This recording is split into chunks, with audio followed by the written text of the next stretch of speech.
Sudáfrica ha amanecido este 1 de octubre con 8.763 nuevos positivos en las últimas 24 horas. Es el país con el mayor número de infectados en el continente africano y el 10º más afectado a nivel mundial. El bloqueo nacional impuesto por la pandemia ha golpeado con fuerza a su economía, que perdió 2.200.000 puestos de trabajo en el segundo trimestre del año. Muchos ciudadanos quedan abandonados a su suerte al no tener un Estado fuerte detrás que los asista en estos difíciles tiempos de crisis sanitaria. Sudáfrica impuso un estricto confinamiento a finales de marzo para controlar la pandemia.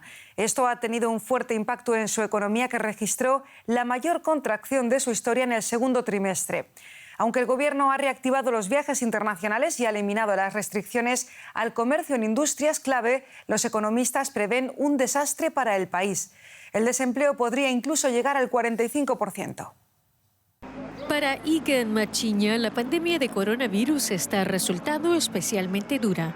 Tras perder su trabajo como jardinero durante el confinamiento impuesto en Sudáfrica, intenta ahora sobrevivir consiguiendo pequeños trabajos en las calles de Johannesburgo. Todos los días vengo a esta esquina a buscar trabajo, pero no encuentro nada. La cosa está realmente difícil. Tengo una familia que cuidar y un alquiler que pagar, pero no resulta nada fácil. Sudáfrica, que ya se encontraba en recesión antes de la pandemia, impuso uno de los confinamientos más estrictos del mundo. Cuando los negocios comenzaron a cerrar, cientos de miles de personas se quedaron sin su sustento diario. El rubro de la construcción también se ha visto gravemente afectado. Habíamos planeado una residencia para 45 estudiantes, pero debido a las medidas de confinamiento el proyecto ha sido pospuesto entre 6 y 12 meses. Nuestra capacidad para obtener capital para futuros desarrollos ha resultado seriamente afectada. La buena situación económica de la constructora Uptown Projects antes de la pandemia le permitió conservar a sus empleados. Ahora que la economía comienza a salir del confinamiento, es posible que la empresa logre sobrevivir. Hemos vuelto a trabajar con la totalidad de la plantilla. Nunca recuperaremos los meses perdidos, pero pronto lograremos terminar este proyecto. Otros no tienen tanta suerte. La fábrica de Jonathan Mack apenas puede aún operar a un tercio de su capacidad. La gente del banco vino y nos embargó una máquina que estaba aquí. Ahora la mitad de nuestro personal está en casa porque ya no podemos organizar turnos nocturnos. Con más de 650.000 contagios, Sudáfrica es el país más afectado por la pandemia en todo el continente. Empresas como esta, que fabrica contenedores para residuos sanitarios, deberían estar funcionando a pleno rendimiento. Pero la enorme corrupción estatal ha hecho que desaparezcan los fondos públicos para insumos médicos. Estoy muy preocupado por si tengo que despedir a más gente, perder más máquinas o incluso cerrar. Pese a lo negativo de la situación, muchos se dicen optimistas. Me queda la esperanza. Si es que la vida es así, tiene sus altibajos. Confío en que un día, quizás el próximo año, pueda encontrar algún trabajo. Las consecuencias de la recesión podrían ser catastróficas para la región sur de África, para la que Sudáfrica supone 2/3 partes del Producto Interno Bruto. Xavier Aldecoa es corresponsal en África, aunque en estos momentos está en España, en Barcelona. Xavier, los contagios en el continente africano son relativamente bajos si los comparamos con otras regiones emergentes del planeta. ¿Son reales estas cifras? Pues muy probablemente no, porque la capacidad de hacer test de todo el continente africano es muy baja. Son 1.300 millones de habitantes y si lo comparamos en relación al porcentaje de su población, tiene la mitad de capacidad, la mitad de test que se hacen en Asia y casi 20 veces menos test de los que se hacen en la Unión Europea, por ejemplo. Pero es que además es un continente muy diverso, 55 países, y 1 de cada 4 de estos test que comentaba se hacen en un solo país, que es precisamente, como decíais antes, el país que más casos tiene, que es Sudáfrica. No son reales, pero sí están lejos de las previsiones agoreras de las Naciones Unidas o la Organización Mundial de la Salud, que estimaban que antes de final de año morirían 300.000 africanos o 190.000 africanos en el caso de la OMS, y eso está lejos de las cifras actuales, que son 35.000 muertes. ¿La falta de test explica entonces el bajo número de contagio y otras razones que nos expliquen que el coronavirus no haya golpeado a África tanto como se temía? Bueno, esa es la pregunta que se hacen ahora mismo todos los científicos e investigadores. El por qué no ha afectado tanto en el continente africano. Supongo que habrá muchas otras razones, pero sí que, por supuesto, la juventud, la demografía en el continente africano.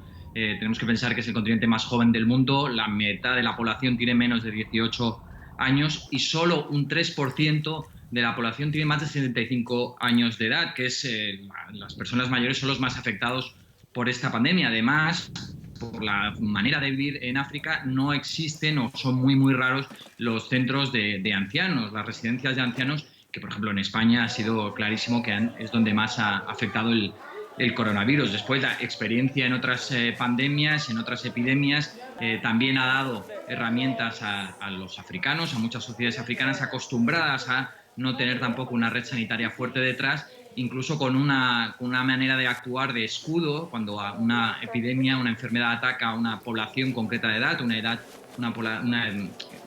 edad concreta de la población, les cubren, intentan protegerlos. Así que diferentes factores que han ayudado, que por ejemplo podríamos añadir también la buena actuación, la rápida actuación de los gobiernos africanos en cerrar, en confinar a la población cuando tenían muy pocos casos, a diferencia de lo ocurrido en otras partes del mundo.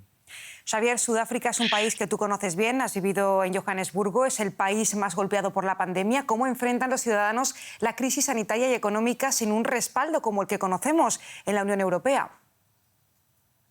Sí, la verdad es que la situación en Sudáfrica es catastrófica, sobre todo a nivel económico. Estamos hablando de uno de los países más desiguales del mundo antes de la pandemia y ahora la situación es muy complicada. Estamos en las últimas cifras del gobierno sudafricano, que recordemos que ha cerrado el país durante 6 meses, hablando de un 42% de paro, pero es que además entre la población negra, que es la mayoritaria en el país, esas cifras son todavía peores. Hablan ahora mismo de 16.000 muertos, pero algunas estadísticas, algunos organismos hablan de que podrían haber casi la misma cifra de muertos no representados en las estadísticas. Así que si ponemos en la balanza la cuestión económica, la cuestión sanitaria, Sudáfrica se ha llevado sin duda a la peor parte de la pandemia en el continente africano.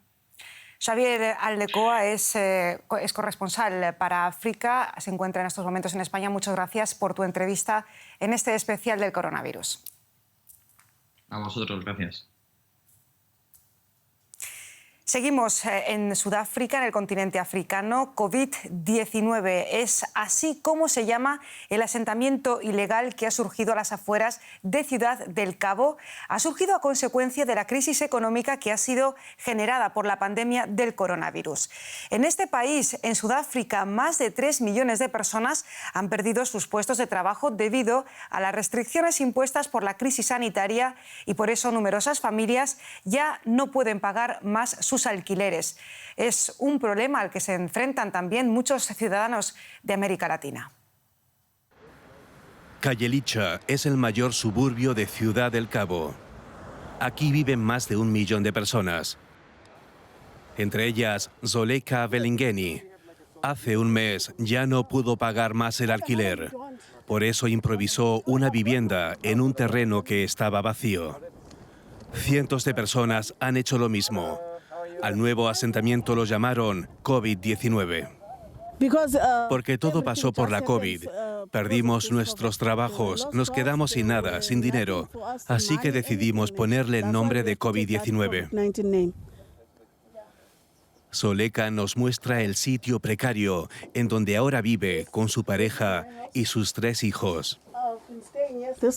Este espacio es muy pequeño, apenas entra una cama. ¿Y dónde duermen los niños? Hay manchas de humedad y goteras y nada para poder evitarlo. Sin dinero, tengo que quedarme aquí. No pagan alquiler, pero el predio no es de ellos.